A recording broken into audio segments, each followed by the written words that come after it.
Recording. Okay, welcome to another episode of Which Way From Here. I'm Corinne Labita, Rachel Dunkel here. and And today we are talking to my very good and very dear friend, Mary Treen of Intuitive Seek. Hello, welcome, Mary. Mary. Thank you Hello. so much for having me. Which way Yes. from here? I am so excited for this podcast. I am very inspired that you are doing it and bringing it to the people and your point of view and your grounded perspective. And yeah, very Thanks, excited. friend. So Wow. good You're work. hired. Right? Welcome our new Vice President of Marketing, Mary Treen. Right. No, but Mary's here today to tell us all about her practice, and I'm like super jazzed to learn about it because I'm not as familiar with this is the first time that we've met, but of course you and Corinne have known each other, and just to hear about like your story and what you do and what the future holds for you, and just anything that you feel guided to say, and looking forward to it. I love that. Where would you like me to begin? Should I start with?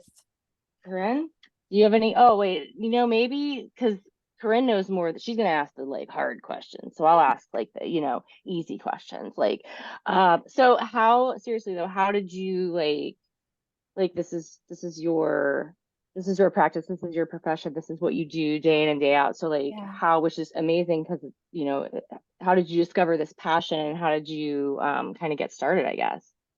Yeah, it was quite a long journey. That's where I'll start. That everything that I say, just add like 5 to 10 years on it as I jump through, because it definitely took a while to get to where I am, where now I work full time as an intuitive guide and healer, and with women from around the world through Zoom, which I would never have thought even Right. 5 years ago. Right. Shocking to me. So I just want to put Yes. that there first, that The world has changed and there the is a world has whole changed. new way of communicating, which is, probably, in a way it's like very scary when you're used to even like being in an office every day or like being with people every day. And then you're like, kind of pulled away from each other and you're doing this virtual thing. You're like, well, how's this gonna work? And so maybe a good question is like, let's talk about what is this? Tell me what an intuitive healer like does. And Yeah, I love it. So I'll go back just a little bit. I started remembering my connection to my intuition, started remembering I put them under an intuitive umbrella, but that is, all the psychic clairs, any mediumship connection. One of the things that I've experienced is when you allow yourself to be able to connect without putting constraints on, am I psychic? Am I a medium? Am I clairvoyant? Am I clairsentient?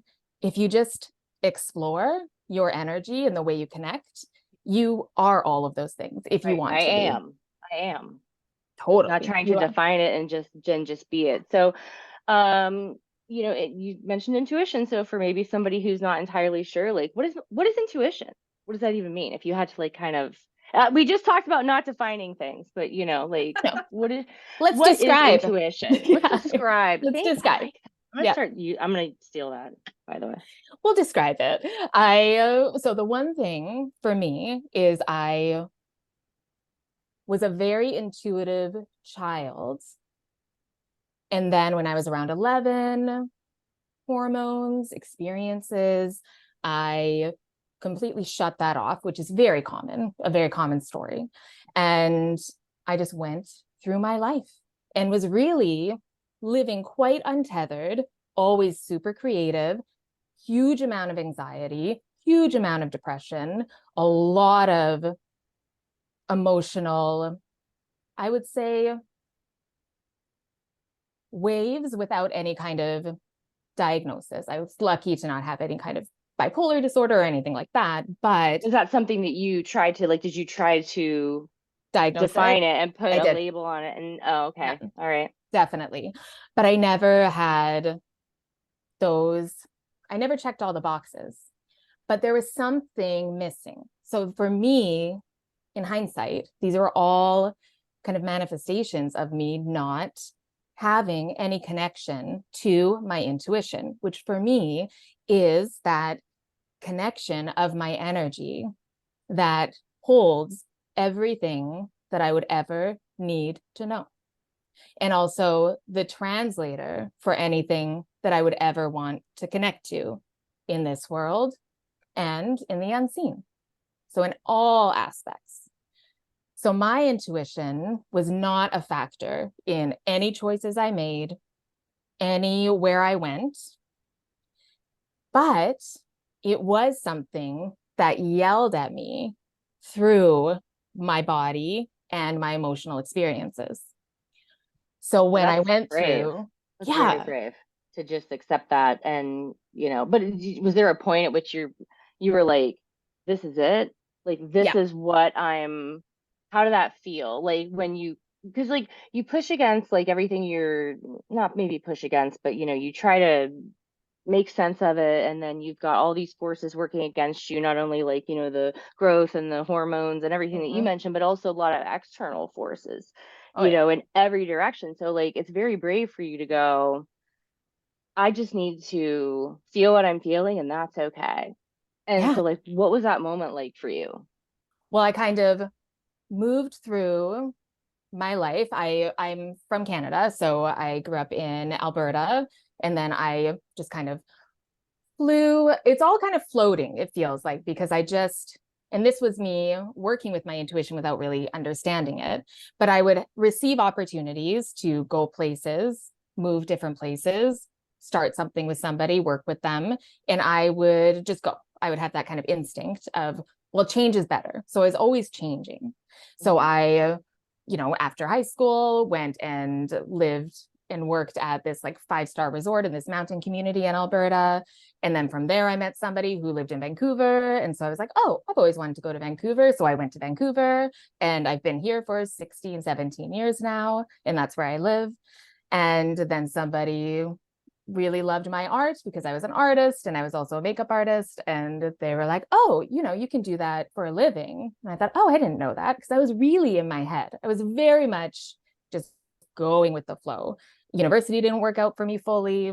Any kind of full vocation, I had no idea about. I was really Right. living in the present, partying a lot, drinking a lot, a lot of fun, hanging out with a lot of musicians, all of that great stuff, but no groundedness at all. And so I started working as a makeup artist, and I was like, oh, this is so fun. And then I got tethered into the business aspect, and I just followed the money. So the more money they gave me, the less art I was doing and the more business I was doing. And so I started to take more courses and classes and business admin and everything. And I ended up in this corporate job, making a nice amount of money, married to a man that I loved. And then when I was 28, he decided to tell me who he really was, and that he was cheating on me like crazy, not the person I knew, totally unexpected. So, like a classic Saturn return, my Man. whole life Everybody's been fell talking about apart. Saturn. Fell apart. It's a Oh real thing. goodness. It's a real thing. Well, that's another. We'll have you back, and we'll do another Yeah. episode on Saturn. Everybody All out the there, crazy making. Saturn if turn is yeah, rough. if you are past that age, go back and look, and it'll just give you some great insight into what was happening for you. If you're at that age, just hold on. It's Just okay. you're So gonna get through it. everything's gonna be okay, because everything crumbled. And the one thing about turning off and just hiding my authentic self and my connection to my intuition and any kind of spiritual aspect to my life at all is my heart was completely hardened. I had not an open heart, not a trusting bone in my body, did not Right. trust one person, Mhm. which is amazing because I trusted this man who ended up not being trustworthy. Mhm. But as soon as my heart was shattered that way, when I had to, close the door on what my thought my life was, I all of a sudden realized, oh, I have thoughts and feelings and actual ideas about what life should be. Life doesn't just have to be shitty and then fun on the weekends, which is what I thought it was. And I went through a Have you lot been of things. spying on me? No, I'm just kidding. Well, it's so funny, right? You like, for me, when I wasn't living from within, living from my intuition, from my energy, from my heart, from my soul, I was leading from the outward. I was leading from outward validation, affirmation. Do they think it's a good idea? Every decision was a group decision. Like there was never any clarity in my life without a counsel. With what everybody else's idea of what you should be doing and who you should be and how you should react to things and handle things. And yeah, exactly. That's tough. That's why this, like saying, this is like a brave thing. Just kind of go, because it's a scary moment, probably, you know, Terrifying. I mean, for some people, you know, like I'm thinking if you're like raised very religious, you know, and I'm nothing against that, of course, but I mean, I personally was, so you don't, you know, you've got this guidelines to go by, and so you gotta really look at that voice inside of you, because it may be a trick, maybe a trickster, it may be leading you down the wrong path, or you try to quiet it and people don't listen to that and to their body. So right. Rachel, are you saying like religion teaches that you shouldn't trust your inner wisdom? Or I think to a degree certain ones do, definitely. I think you they know, definitely you're more fundamentalists, you know. Don't trust your inner wisdom. Jesus was the God, and the Bible was the Bible, and that's fine. But I think those type of religions, being raised in one, I think that's what you tell yourself. And there's a lot of guilt there, and there's a lot of shame there, and there's a lot of like, man, if I do this, there's no going back. Right. Right. So, and I don't know if it's different from others, but anyways. Yeah. And a lot of people have fear of, what are they opening themselves up to? What am I actually experiencing? And yeah, so much of us many of us have been just conditioned that we don't know. We don't know what's best for us. If something feels good and right, why does it feel that way? Is it actually a good idea? It must be bad. It must be sinful. So, must be horrible. And this is the last question I'll ask, because I really want to get into like the technicality. Well, me personally, or it'll just be a whole thing. It's going to be the Rachel show. So like, how, I guess, like, and Karen can get into the more technical kind of stuff, but my thing is like, you know, initially when you're thinking this, as I'm sure a lot of people do, it's like, what's the process? And like, how do you do that? Yeah, I'll tell you, because the best part about my journey in hindsight, and I have to say journey because there's no other word, I've tried to look for it. It's probably one of the most annoying words in my lexicon, but it's just the way. It's the way. My journey, my healing journey, my spiritual journey, my intuitive journey, however you want to call it, I didn't go into it in a compartmentalized way. So I wasn't actually aware of, you know, I had friends that, you know, pulled tarot and little bit here and there, but no full psychic, you know, friends or people that really were open about their connection and how they could use it as a modality. I had experienced energy healing, but way before, like 2000 was the last time, until I found Reiki again in 2016. So it was a long time, but I was searching. So what happens? I get a divorce. My life falls apart. I start building it again. I fall in love with an amazing man. And then all of a sudden my heart is healing. I'm open to more, but my career is pulling me down. I am so depressed in my career, even though I am winning awards, super successful. Everybody is very happy around me, my bosses, my employees, all the things.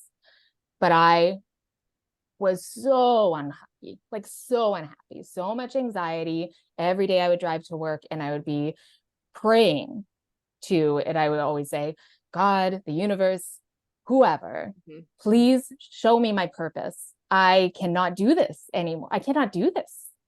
And I was having so many kind of dark nights of the soul on the bathroom floor. Like, what the fuck am I doing? I hate this. I hate it. Even though on paper, it's totally fine.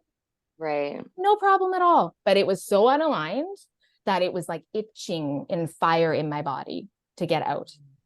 So I started practices to manage it. I started meditating, and I'd never meditated before. Ooh, that's hard. Ooh, So I meditation's hard. started meditating, and I couldn't just sit there. I was like, what is this? And then all of a sudden, my imagination started going. And I was listening to nature music. And then I brought myself to a space in nature in my mind's eye. And then all of a sudden, I was there. I was in this space, and my grandmother came in, who had passed when I was 15. And it was so visceral and so specific that I was bawling. And it felt so natural that all of a sudden, here's my grandmother, and we're talking, and she's telling me why my mom doesn't understand me. She's telling me why it's my purpose to help break this generational cycle of the women in my family hiding their light and cutting off their voices and numbing themselves. And then I met my uncle, who passed when he was 6 months old. And he was there with my grandma as like a man. And this is all in meditation. So that's the motivation to start meditating if you haven't had it before. Come on. Wow, I've never wanted to meditate so hard in my life. It's That's wild. amazing. It's wild. But I didn't know what was happening because I wasn't doing it on purpose. There was no like blueprint for it. I was just opening myself up to help me, help me, help me. But I didn't know who was coming. That's and a then total, there, like 180, man, from like what you were going through like prior to that. You know, it's like wild. Yeah. Right. Where I thought, oh, I thought I was just trying to like, you know, take away this anxiety in my body, this like hive of bees that's like just constantly in me. Mm-hmm. But no, that was just like the siren being like, hello, we're not using any of this. Disease. Yeah. So when I came out of that meditation, I started writing. And I was like, why am I crying so much? That was so real. Started Googling things my grandma told me. So I was like, what, is that real? And it was like, yep. And she told me my uncle's nickname, who had died like when he was 6 months old. And I asked my mom about him, and she was like, oh, how did you know his name was that? Like it was all of these things. Yeah, like very beautiful. So beautiful though. And I didn't know what was happening though. I still didn't put it together. And so I was talking to a therapist I was working with, and they luckily had an energy healing background and were more spiritual. So I explained this experience that I had. It's this wild experience. Meditation is amazing. Oh my God. Like all these things. And she said, oh, I didn't know you were a medium. And I was like, what is that? Neither did I. Funny you should mention that. Well, I didn't even think I loved Medium, the show, when I was, a kid. But I never really thought I wasn't in the medium realm. I wasn't going to see, John Edwards or Teresa Caputo or whatever. Mm-hmm. It just wasn't part of. We're calling Miss Cleo up every day when you were like 10 years old. Yeah. Yeah. I was always that trust muscle. I was just like, don't bullshit people. This is very sacred. Don't pretend that you're talking to their loved ones. Like I remember having like a lot of rage before I really understood what it was. Mm-hmm. So then my person, she was like pretty a psychic as well and quite spiritual. So we talk about it, and she talked to me about my like awakening and all these gifts that were coming. And I said, well, we talk about this, like you haven't done this. And she said, well, no, I don't talk to dead people. Mm-hmm. And I went, oh, fuck.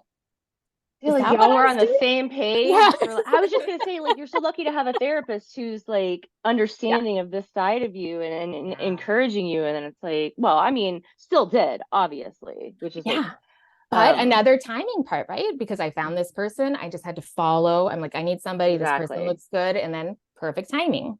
Part of the way. It's part of the way. On the way. Part of the journey. Not saying journey anymore. I'm saying way from now on. I like that. Part of the way. Which way here? Oh yeah, there you go. Oh, so much. Look at that. We just found our third. We found our right. It's a tripod. Oh my God, I love it. Whether you like it or not, Mary, you're on a second podcast. Yeah, I already have like a list of like 20 different things you can just talk about for like an hour, and I would just love it. So well, I appreciate the platform, because it's so fun to talk about this because it's not something I think about all the time, right? So Right. it's fun to look back on it. And yeah, I just like it because so many people that I hear that do similar work to me, it's like, oh yeah, when I was a kid, there were spirits in my room and, you know, all of these things. And I had a different experience. Yeah. Mine really, I remember seeing energy because I see energy like objectively in the world, energy fields and auras, however you want to call it. But it wasn't something that I connected to. And then I shut it off because I couldn't do it. No, it all happened very just organically for me. Wow. It was So crazy. you've mentioned like, okay, one more question. I lied. There's Oh, gonna be one more. I think I snuck like 5 or 6 in there too while you were At talking, least. but That's cool. I like it. so you've mentioned multiple times, this is like the meat and potatoes. This is where I like really am gonna hand it off to the expert of definitely the two of us in this situation. Is you've talked about the work. Like yeah. what's the work? Like Well, it's kind of interesting because after that meditation experience, I started doing it all the time, writing down, bringing intentions in. I love a research. So I just started deep diving into different ways people do, people's theories on it, their philosophies, like what's happening. And I started really, now in hindsight, I started exercising and just kind of, you know, getting that muscle of my intuition and all of the gifts associated with it going and getting to know it for myself. And so I started having a really clear connection to what my heart, my intuition was speaking through my heart to me with. And it was Reiki, Reiki, Reiki, Reiki, Reiki. And I was like, fuck, I don't want to be a Reiki person. Everybody does Reiki. Like I'm a person that's like, I don't want to do it if nobody, you know, if everybody loves it. It's, you know, right. like an angsty teen I'd can come love out to pretty see like your easily. CD collection Yeah, right now. exactly. Things you would never heard of. No. No. But that kind B-sides of, only. yeah, that ridiculous, you know, side, but that I can laugh I don't at know what now. you're talking. I have no idea what you're talking about, but The cool so girl, right? The cool girl. yeah, the Yeah, one we all want to be like. that's it. The one that But actually gets like the cute guy in the teen movie back in the yeah, 80s because she gets a makeover though, not because she's like her authentic self. no, she took her glasses off. Come on. Yes, and I was like, she's beautiful. But okay, so so I back to went. Reiki Yeah. before I derail this any further. So I Sorry. found it online. It was really close to where I lived, this place that I was like, okay, you know what? I'm just gonna sign up. It's expensive. I think it was like $250. And I was like, I'm spending $250 on something that might be total bullshit. Like it was a real trust exercise. I was like, I'm just gonna do it. So I went. It was real. The people there were lovely, very kind of quote unquote normal, teaching the art of using universal energy as a healing modality to help support other people's energy in themselves. So when I was there, I was like, oh, I've done this before.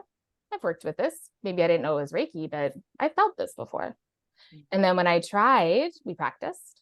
I put my hands on a woman, on her shoulder, and I put my hands on her shoulder and I just stayed there. And I was like, okay, I don't know why, but I just need to stay on your shoulder. And then she was like, okay. And then afterwards, took them off and she was like, wow. And I was like, what? And she like pulled her shirt down, huge bruise. She had just done like a horrible thing on her shoulder. And that's where my intuition brought me to, where the energy healing was meant to go. And it helped relieve some of her pain, which is so lovely. So then I was like, oh, okay. That's a pretty good trial run there. Like really good trial run. Yeah. So Wow. good. Okay. So I was elated, started doing it on myself, 21 days on myself, didn't do it on anyone else after that. That really felt like what I should do, connect to my own energy. So if anybody is training in Reiki out there, because so many people are, which is awesome because we need it all over the world, any kind of healing modality. But you do one of the things, I'm just going to sidebar for a second because I really feel like this is important. Most people get into it because they want to help other people. But the most important thing is to do it for yourself first for at least 21 days. So not to give healing to anyone else, not to practice it on anyone else except for yourself. Yeah, because then you get to know your energy. Yeah. then you know what's Mhm. yours and what isn't when you do start working with other people. It's like one of the steps that really people go, oh, I just want to do, level 1 and 2. And then Mhm. I'm a Reiki practitioner, let me help you. Right. And it Right. is And you can do a not lot of And a sustainable. lot, harm that way. And on yourself. Right. yeah.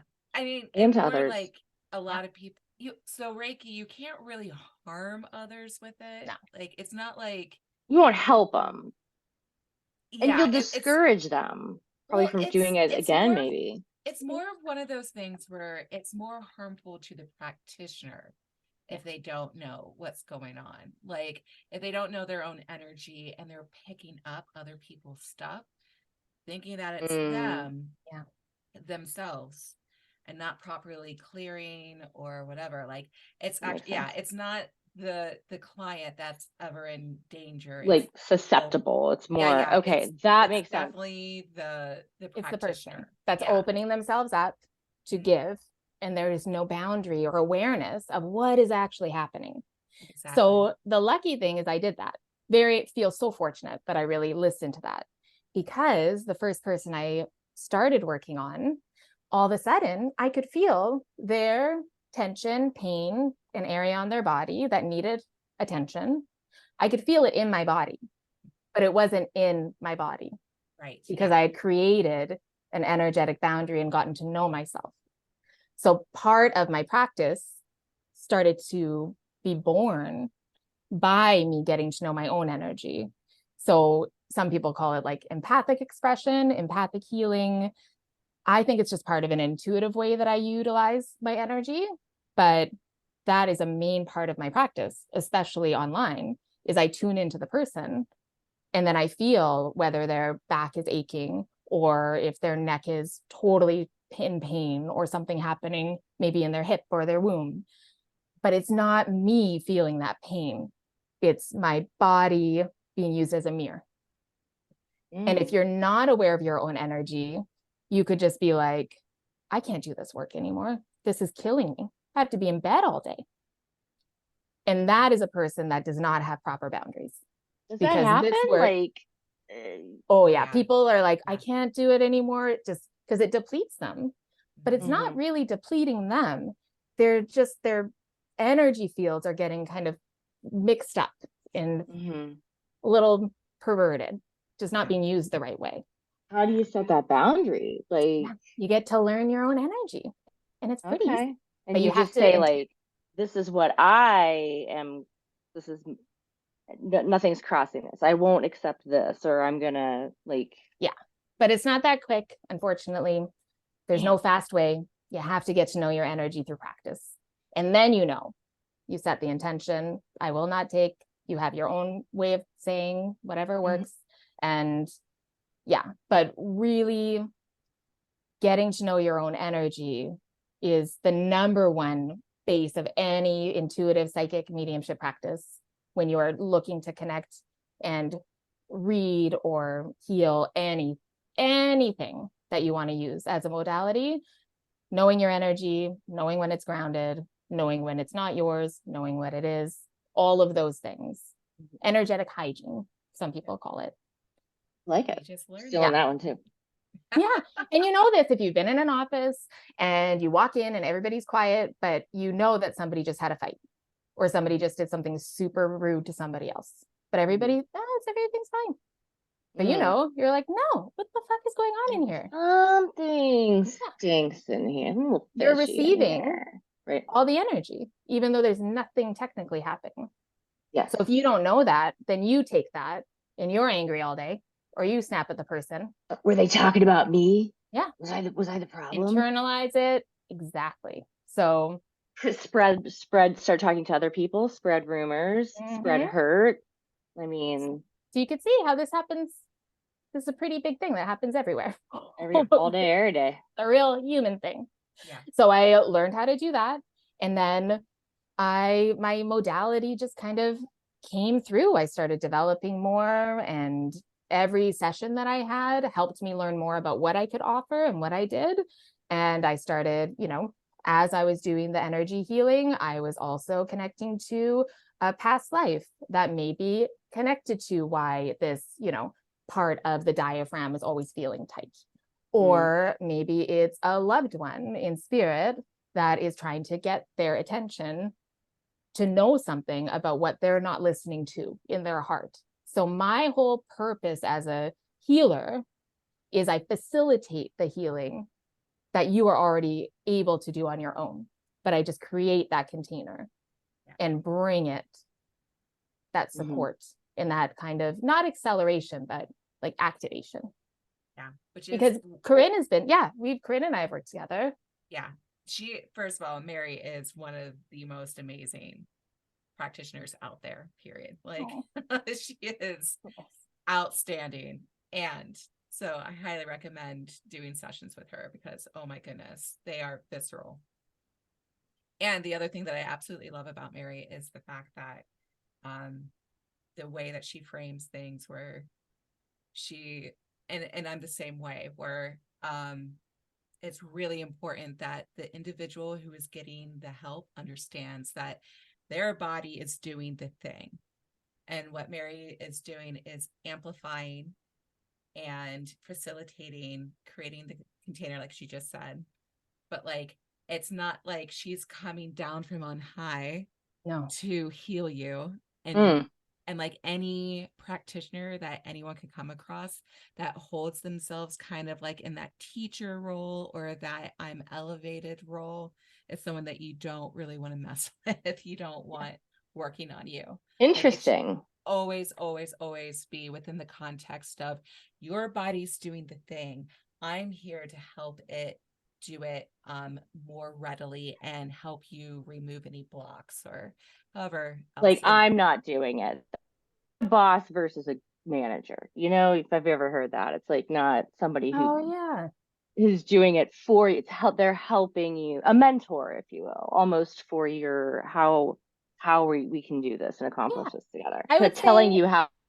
A mentor. Well, I would think more of like a companion. Like more of a companion. More of someone who is walking with you and guiding, but not necessarily leading. Right. Yeah. Got it. So the way, being so open to everything that's being communicated by the client, not just verbally, but everything their energy is saying, everything their energy centers, their chakras, everything that flows in the matter that we don't physically see or hear. I receive that and I reflect it back, and it creates the space for incredible healing, which really just means accepting all the parts of you and releasing anything that's in the way of those parts being accepted. You make it sound so easy, and it's probably like one of the hardest things that people can really do. It is. I mean, really challenging. Like everybody struggles with that. And what's interesting is that it is easy. Yeah.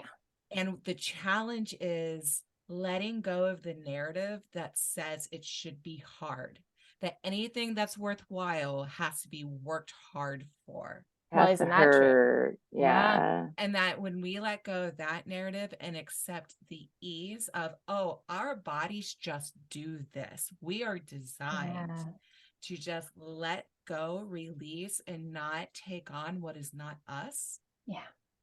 And that process is actually, like I always say, it's just flowing like water, where it's the in and out, it's the breath, right?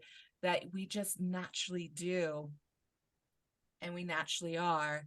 And at all of the challenges is the conditioning, the assumptions, the way we crap on ourselves. And then we hold all of that so tightly because we don't know how to be anything other than that. And we've had it for so long that it actually feels like death to let it go. Yeah. And there's what I find too is there is such a, I don't want to say an inherent self-loathing, but I will say it. We do have, that's fair, as a society. Well said. In humanity, we really think that what I've experienced is we don't have it. We need something. We need the answer. We Right. need somebody to open the door for us. We need somebody to give us the code or the key or the, the activation or all of those things. But just like Corinne said, it's an amplification. And part of my work that I see now, even saying that, is I work a lot with intuitive animals. So kind of, I don't call them spirit animals or totems, not culturally, not in an indigenous way, but in a way that is more of an animist way, that everything is alive, and even our energy can translate to us an animal that is connected and guiding with us, that actually reflects back to us our power or our talent or what we're going through, and where we don't even realize it. Yeah. So I really feel like the reason that my animals come in for people and their animals is because, so for instance, we'll say a lion is guiding. The person sees a lion, feels the energy of the lion, understands the meaning across cultures, connects to it, resonates, and goes, I think I am a leader. I think I do need to shine. I think I do need to sing or use my voice. That is me. But if you just looked at yourself, that's crazy. You wouldn't see it. I literally just had one of my friends came over last night, and we haven't talked in a while, but she did. And she's like, man, I wish I could have just taken you, because you're like the only person I know who would like, because it's not her. Again, she's not really, tuning into it, but she's curious about it. So anyways, she went to Reiki for the first time like last week, and she was talking about black cat, cardinal, a white squirrel, but like for different people and things that she's noticing. And it was just so bananas that you said that, because love it. I was like, and so then we did actually pull some cards, and I forget which one it is, but it's the one with it's the Queen of Wands, where the black cat is sitting at the feet. Yeah. And I was like, well, there's that cat. There it is. Anyways, I didn't want to derail you. I just thought that was like super I love that. And we were like just talking about it last night. And that's how they show up, is it's not just in when you meditate or when you feel or when you're kind of connecting. It is in, you pull a card and there it is, or you're at, you're getting a coffee and there's a picture of one on a poster somewhere, right? Or you look on, all of a sudden there's just like something on your Instagram or on YouTube. And it's all of these reminders of, okay, why am I being shown this? Like, what does it mean? And where is it resonating? And what am I not remembering about myself? What is it trying to remind me to do, so that I can, not to be dramatic, but step into the path of my destiny? I mean, that is the purpose. There's a word for that too. What is it when you like buy a car and then you see the car all the time, or it's that? Oh yeah, synchronicity. Right, but we even try to think about it as a society. There's like a term for that, and we've tried to say that it's just because you were looking at it, or it's just because somebody mentioned it, right? Well, like the not whole a sign, intuitive path is letting go of dismissiveness. Yeah. Like releasing out of the way that we're told to be hyper logical, because intuition is an inherently irrational process where like shit just shows up and it resonates in your body. And the more you trust the sensations in your body, and you trust yourself over everybody else's opinions about what should or shouldn't be, suddenly those things that just kind of pop up and they ping on your radar, and like only you understand why that pings for you. And we're calling it synchronicity, and we're calling it intuition. And it's just you revealing yourself to yourself constantly through all these different means. Yeah. And it manifesting is like a real thing in your life. Like it's a physical, I think some people need that too. Everyone. Right? And if we start accepting that, like, man, what would the world be like? What would the world be like? Exactly. Right. Yeah. Because there is, well, there's a Yiddish expression, beschert, but it is, in the modern world, it's about relationships, love relationships, romance, where it's, you find your soulmate, the person that completes your destiny, and then you complete the destiny of your family.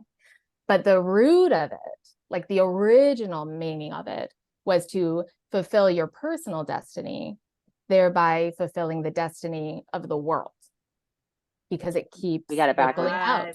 Oh We my got it God, that backwards, is right? amazing. And it's something that always comes back to me because a lot of it doesn't make sense. Most of the big strides or leaps or places you want to go or things you want to do, people are not going to understand. Right. And to take action when you're the only one supporting yourself to take that action is very challenging. Yeah. So keeping your eyes open for those signs and synchronicities, you allow that meaning to like buoy you, to help support you. But it doesn't mean that you're making the meaning up. It means that you are receiving it and using it for your highest good. You're creating your reason. Yeah. Yes. And you're like co-creating it. Mm-hmm. But really Wow. but you have to pay attention. That's one Right. of the things. That's the And hardest give yourself part. permission. It sounds so Yeah. easy from there. You sit down and you meditate one day, and Yeah. then all of a sudden you're just like creating your own perfect destiny. Okay, That's where do right. I sign up? That's it. Which is why I said add 5 years on everything I say. Because it's not that fast. But the journey, the way, is totally worth it. Like you don't want it to be that fast because Right. there's so much that unfolds, so much that has to be integrated, so much that you have to understand and realize. Like your timing is always on time if you're listening to yourself. Yeah. Absolutely. Well, And that's a hard one. speaking of time, it's like, I want to be respectful of yours, and we've been, going on until for almost an hour, so I know you gotta I can do a escape, little. but I always allow yourself a little I buffer. when I with Corinne, because we tend to talk a lot. So I'm always like, What? okay, I only have this much, but really it's like 20 more than that. Okay, good. Smart. But that's very smart. We've been zooming a lot. So we have a little Normally, time then. when Mary Okay. and I get together, we need at least 3 hours, and it goes like so fast. So fast. It's crazy. It's So crazy. what are your what are your kind of big projects right now? And what are you, or if anything, what are you working on? What do you Oh yeah. see for the future? Thank you for asking. Well, my business is called Treen Healing. So that is the kind of umbrella that I work under. And that's my Instagram and my website. And there I offer one-on-one intuitive healing sessions where I utilize everything that I said. So it really is informed by the person every step of the way.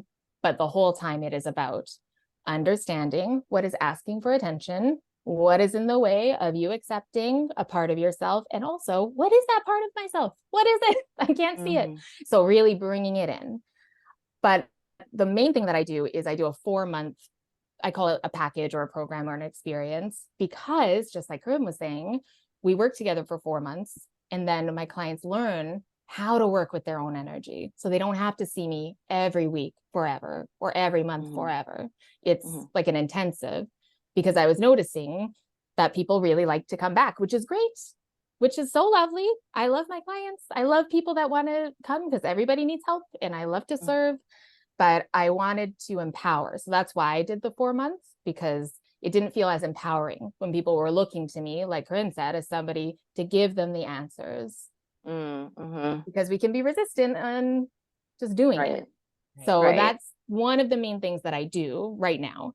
And then I am doing distance sessions as well. So all my sessions are on Zoom, but the distance session has no video, nothing. We connect through space and time in the ether. You're at your place in Australia. I'm here in Vancouver. I send you healing, work with your energy, and receive a full reading detail of what's going on with your energy, what wants to come through, messages, animals, loved ones. It's always different, but it's so fun and so lovely. Was that a hard transition? I'm sure it was, but like, how was that transition to make from being like in person, like I did it on once. a Zoom? It was COVID. COVID happened, couldn't do anything in person. I thought, I bet I could do this on Zoom. So I asked a client that I had been working with quite a long time, for about 2 years. And I said, would you want to come? I'm going to give you like a free session. I just want to see what we can do on Zoom, if it's going to be the same. And it was better. I got to her energy in such a fast way that usually would take about 20 minutes of like discovery, checking in. And I realized that when we're in person, we have such a shield around us on purpose because we need it. Right. That when we are connecting through the conduit of a computer, through our internet connection, there's a way that I can connect to your energy when I'm, allowed, when it's asked for, that is so quick and oddly effective in a way that an in-person session is still good, but we go so deep online. So with that first one, I was like, okay, I'm just doing this online. And Right. I can work with people from everywhere. And that's what happened. And they're probably a little more comfortable, like in their, You're in your own space. hopefully they're in a space like where they're comfortable and able to kind of experience that. Well, that's what you do. You have your headphones on. Yeah, Corinne, you tell. I was just going to say, like, and I have to do a testimony for Mary. Like, there was one time when we were working together and she was helping me break through some really intense barriers that were like, they were in my back. And she's like, okay, I'm going to take a hammer to this barrier. And she like energetically hammered my back to break up the stuck energy. And my back was sore for a week afterwards. I'm like sore, like as if she had like used her elbows on me, like a deep tissue massage. I have never experienced anything like it before. And she's in Vancouver, I'm in Columbus, Ohio. And like the fact that she was able to do that kind of visceral physical work was mind-blowing. It is. Right. It's always mind-blowing to me too. It's wild. But that's what shows that we are connected in a way that we don't really understand. Exactly. Because in those sessions, and when I'm doing it on Zoom, I do close my eyes when I'm doing the energy healing. And I just picture us as if we're in a physical session. But I work on the energy with my kind of energy body. So I am able to kind of like intend to break something up. Like I'm being shown what it looks like. And it may not technically be that, but that's the way it's shown to me. And that's what it needed. Yeah. And in energy healing, it's so much clearing and filling that when you integrate it, it does feel bruised. It feels like an ache. It feels like you had a really deep tissue massage. And that is such a testament to our physical, mental, emotional, spiritual bodies are not separate. Exactly. Yeah. They're not. Our physical bodies are amazing because we get to experience stuff out of it. Right. Yeah, but what's the cure for physical bodies today, right? Well, that's the tricky thing, is not everything is meant to be cured. It's healing is not a cure. Or helped. Okay. You want your back hurts, you go to the chiropractor, or you get, medication or something. And it's like, could be something that is more long-term, less invasive, less addictive, less traumatizing to the body. Like this is like, I mean, you said healing, but I don't think people think about it like that and the potential that like exists there. It's such a beautiful modality that works in tandem with other things. So when something, and that's what I always say, if you have an unexplained pain or tension, because physical ailments are real, they're not all manifestations of a spiritual disease. Right. Yeah. That's not what I've seen. I've seen that there's both. But when it's unexplained, that's your body and your soul and your heart saying, hello. Right now, I'm like moving my hands up and down like a little siren radar. I get it. Yeah. Right, telling the listeners. Yeah. But you're having chest pains, right? Yeah. You're having chest pains because chest pains, go to the doctor. And then if that doesn't work, call your energy healer. Right. Right. Your local energy healer. Yeah. But there is, if you're having chest only pain, if, right? Well, that with heart, that's when there is a lot of heart work to be done, because that is kind of one of a big focus of my work, because it was something that I went through so deeply too. A lot of those symptoms that are unexplained, that don't really make sense on why you would have pain or tension or numbness, are stemming from not listening to your heart, not living from where your heart knows that you were supposed to be. So for me, being in the wrong career, wrong relationship, not doing what I was meant to do, I had like a frozen left shoulder. Like it was numb. I had numbing in my hands sometimes because our hands are little sub chakras of our heart. It's how we can move the energy of our heart out. And any kind of itchiness, rash on the chest, that is also something that I've seen quite often. So it's like really paying attention to what is happening and letting your intuition, this is most important too, speak to you through your imagination. Let your imagination go, oh, maybe this is something to do with my heart. No. That's crazy. No, okay, imagination, show me more of that. What do you mean? Oh, am I itching my palm? Is there something that I'm doing that my heart is like, this is actually like an allergy in your life? Like this is inflaming your body and spirit? So are you in a wrong relationship? Do you have a boss that you are not speaking up to? Or is there something you're meant to be saying, but you're keeping it down?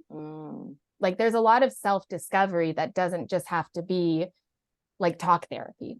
It's really diving deep into how do you translate what your body and your heart and your intuition is telling you. And you can do it with all of your senses. But our imagination is real if you trust it to be the translator. And that just takes totally practice. Agreed. Yep. Yeah, we're pretty magical.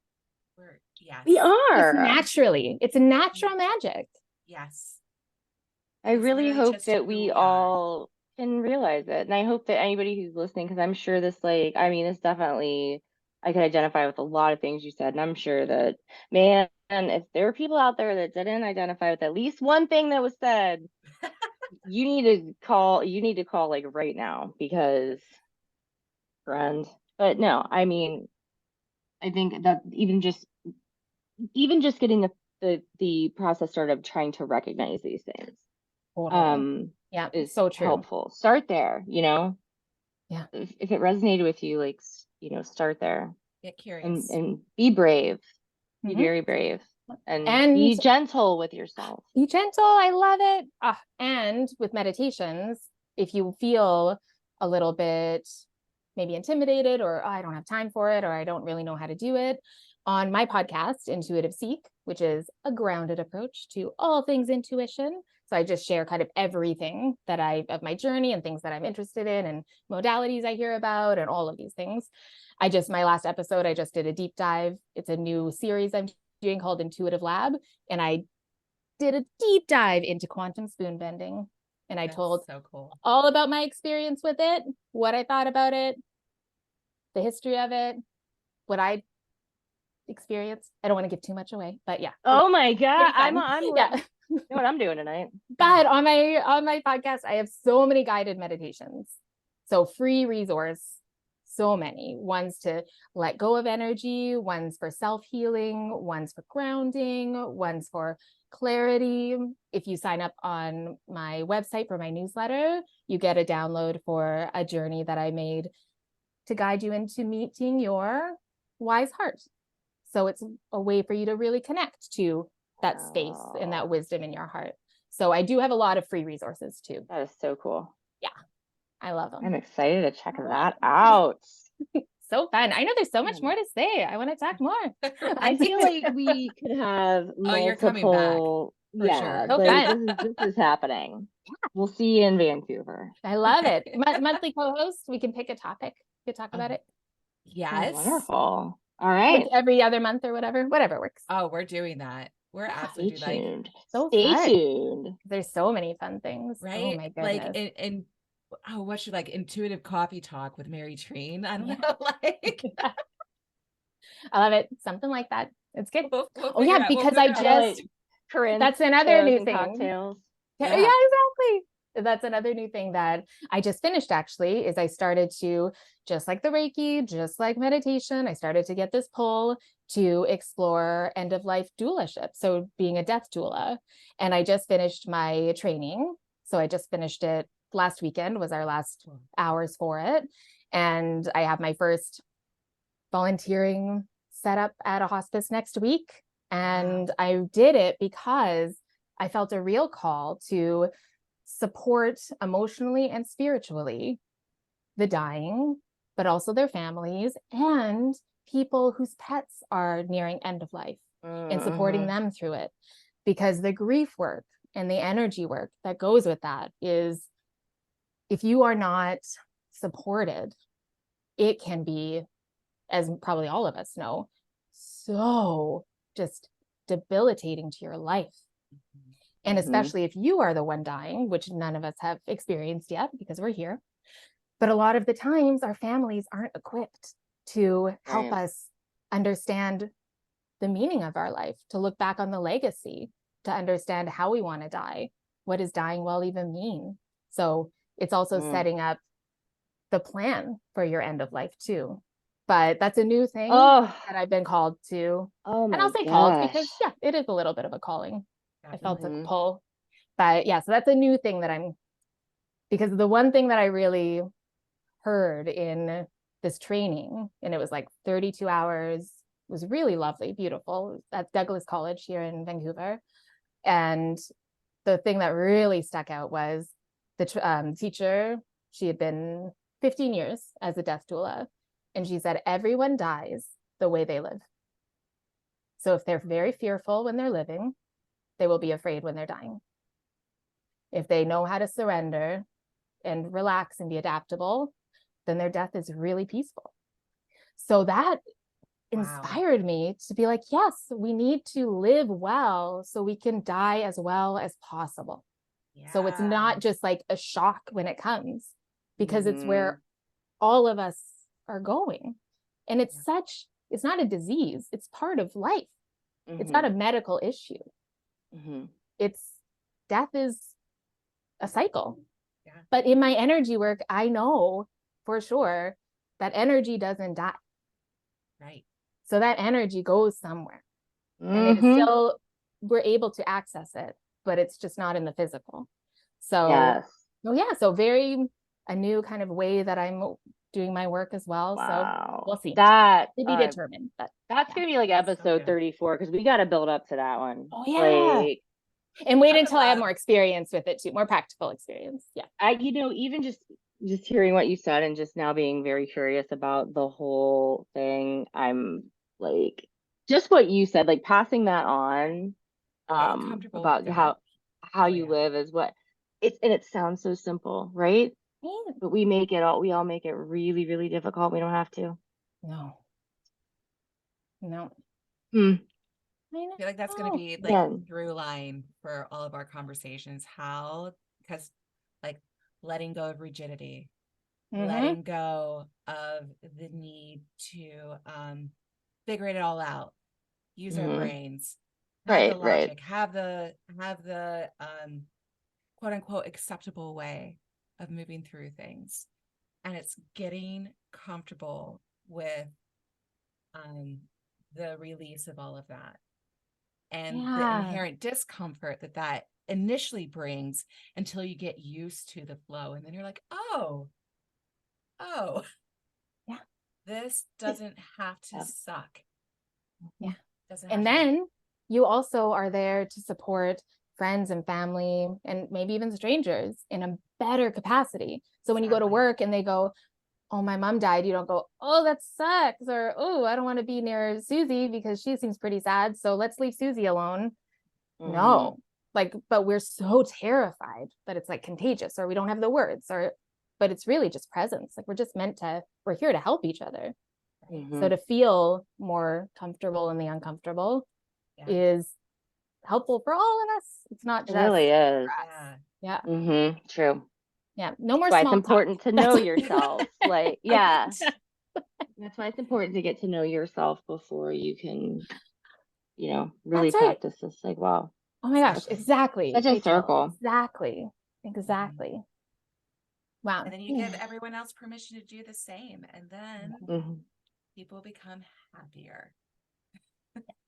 Yeah. Like, oh, I can just focus on me and I don't have to worry about everything else around me. And that's how it should be. Totally. And when there's like chaos everywhere, and when everything's changing and there's no security or stability, you know, in your body, in yourself, like, okay, but as long as I kind of go here, as long as I feel my breath, as long as I know what I need today, even if I don't feel great, that's okay. We're not meant to be happy every moment, but we need to know what happiness feels like. Right. We need to know that happiness comes after sorrow, because it just does. So it's like trusting the cycles of life and the cycles of our emotions. Absolutely. And just the experience. Right. It's crazy out here. Right. And the ripple effect could just be, you know, Mind-blowing. bananas. How, you know, it's like the pass it on thing, and it just Yes. multiplies. I've had this conversation with somebody else where like we're kind of taught to think that you have to come up with the big idea, the big thing, and like we incapacitate ourselves trying to come up with like go from A to Z that then fits for everyone. And that's, you know, we think that that's what solutions look like, and it's not. It's the small steps that we take with ourselves that make our lives a little bit better each time, that bring us home to ourselves a little bit more and more and more, that then allows us to treat other people with deep compassion, and gives them permission to do the same, to start making little changes. And then the aggregate effect of that is substantial. Like it's exponential as more and more people start to look inward and start to be like, oh, what do I need to be just a little bit better the next day? And by better, like Mary was saying, like that doesn't mean you always feeling good.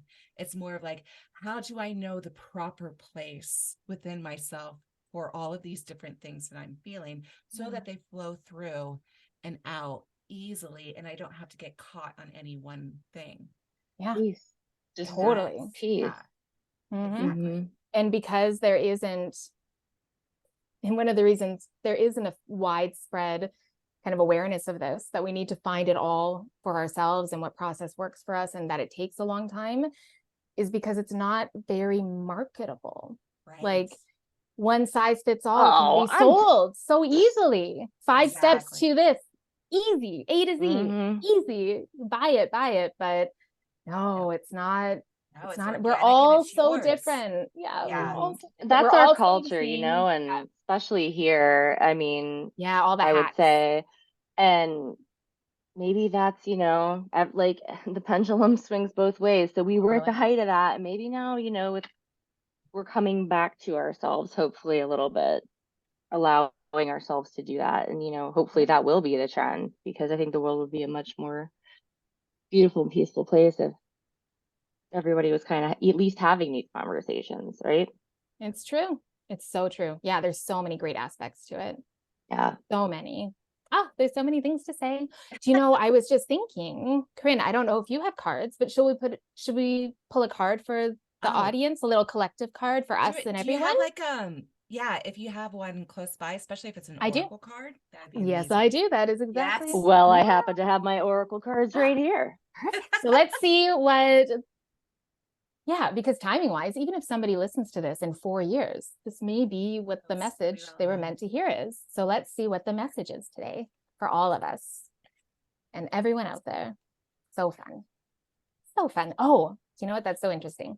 One thing that I feel a pull to say for anyone out there is, if they are, if they're listening to this podcast, they're obviously very interested in spiritual things, all the woo, all the things.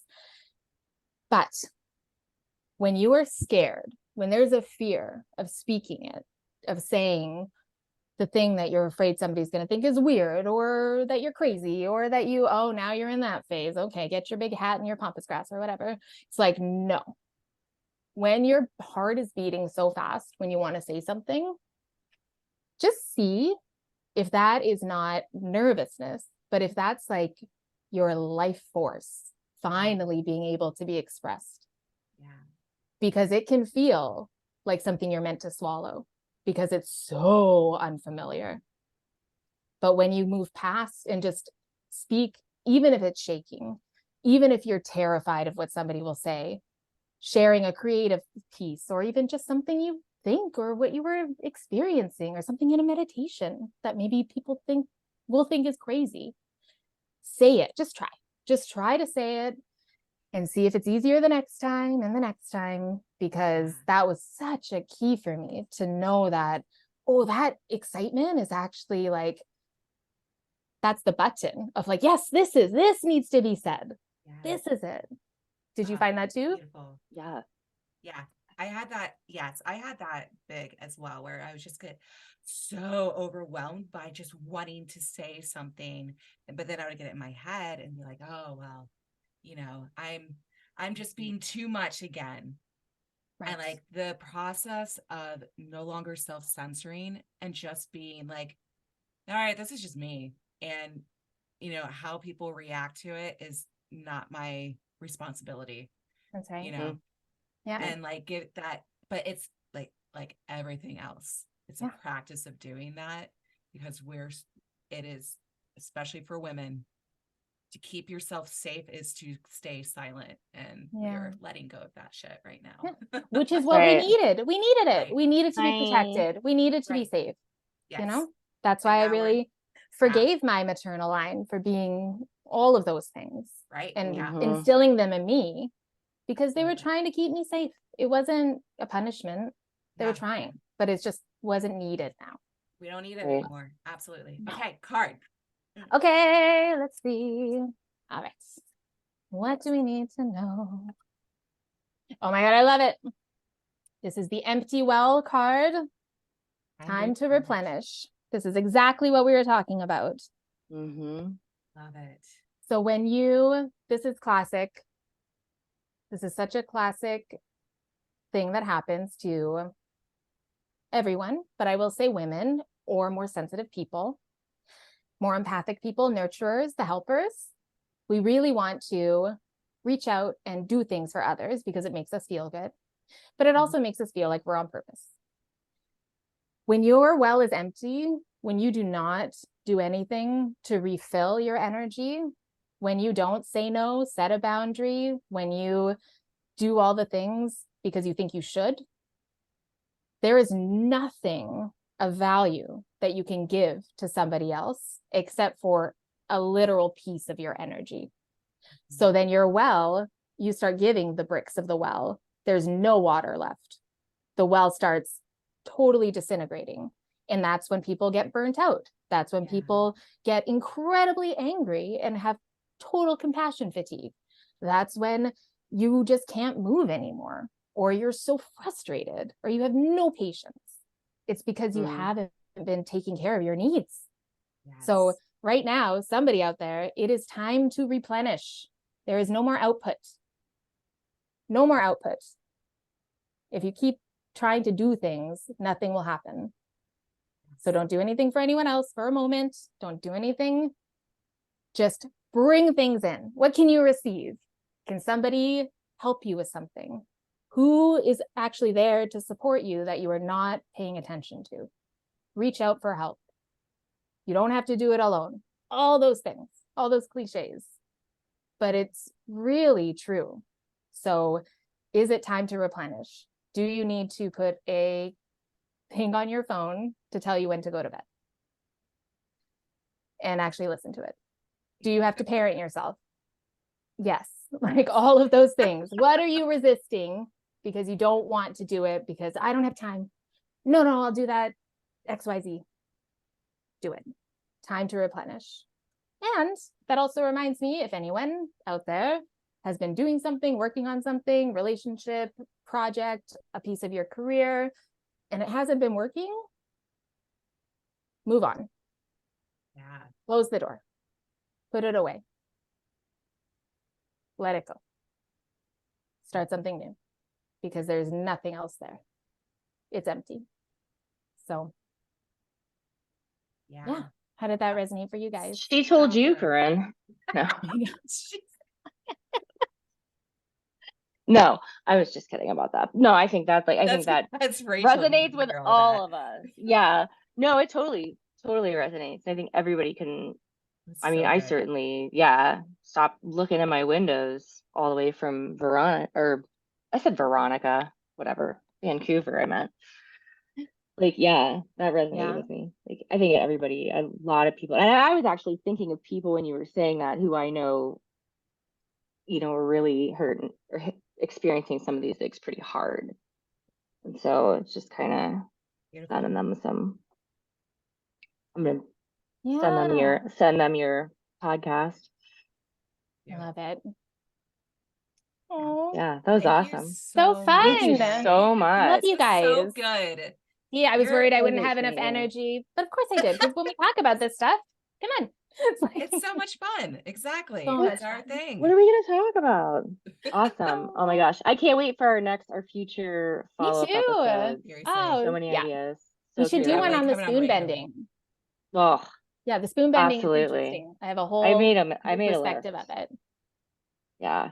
I can't wait to listen Awesome. to that because I have my own thoughts on spoon bending and Uri Geller and all of that. Like, I'm really excited to. I don't deep dive. I just kind of touch on. I'm like, well, there's Uri Geller, because he was like the mentalist, the guy doing it. Yeah. But what it really taught me was the energetics of what most people call like manifestation. Right. That's where I really came to. So are we bending the spoon, or is something else happening? Right. Does it work? How does it work? Is it real? What is it? Just listen. We'll see. And maybe I'll change my mind about it, but that was my conclusion on it. Yeah. I love it. You're a natural, Mary. I love this. Love it. So fun. Oh, right. well, thank you so much. Yeah, thank you. Thank you. We'll talk to you again for sure. Yay. It will definitely probably be a regular thing. Like, if we're like, oh shit, we need content, Mary. We can just chat. We'll just have a chat. Yeah. I love it. Very organic and wonderful. It's sad. Now I just, because the which way here, I just want to quote The Craft. It just came in my mind. Yeah. Perhaps we are all natural witches. Our power comes from within. Girl. Again, marketing, VP of marketing over here. As much as you don't want to do the corporate thing, hear me out. I love it. Well, I'm always available for consultation. We'll do awesome. Love it. All right. This is amazing. Thank you so much, you. Mary. Oh, thanks everybody for listening too. Yeah. And I will see you next time on Which Way From Here. Yeah. All right. Thanks. Peace and love. Bye, everyone. Bye. Bye, Mary. So fun. Thank you so much. Bye. I love you. Bye.